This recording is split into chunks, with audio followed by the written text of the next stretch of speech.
আপনারা দেখেছেন বৈষম্যকারী ফেসিবাদী সরকার বাংলাদেশ থেকে ছাত্র জনতা কিভাবে নির্মূল করেছিল।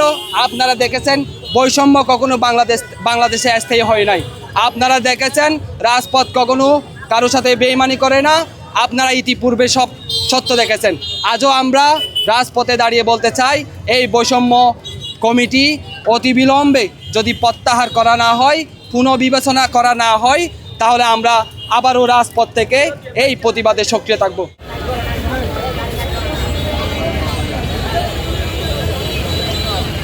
ওই ছাত্র দলের যারা পদবন্ধী ছিল, যারা প্রতিনিধি ছিল, হয়তো তাদের প্রতিনিধি পদ পায় নাই, ওটার কারণে ওরা এখানে ব্যারিকেড দেওয়ার চেষ্টা করেছিল।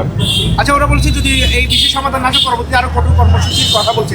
এই বিষয়টা আসলে আপনারা প্রস্তুত কিনা, কিংবা যারা এমপিরা রয়েছেন যারা তাদের সাথে আমাদের স্থানীয় এমপি মহোদয়ের সাথে আমার কথা হয়েছে, তো এমপি মহোদয় এটা বললেন যে তাদেরকে মূল্যায়ন করা হবে। এখানে যেন এটা সরকারি যেন ভাবমূর্তিপূর্ণ না হয়, এটা সবাইকে সচেতন হবে এবং যারা করেছে তাদের বোঝা উচিত। তাদের কোনো না কোনোভাবে অবশ্যই এখানে যারা আছেন সংশ্লিষ্ট যারা রাজনৈতিক নেতৃবৃন্দ আছেন তারা অবশ্যই এটা মূল্যায়ন করবেন এবং অলরেডি এমপি মহোদয় কথা বলেছেন।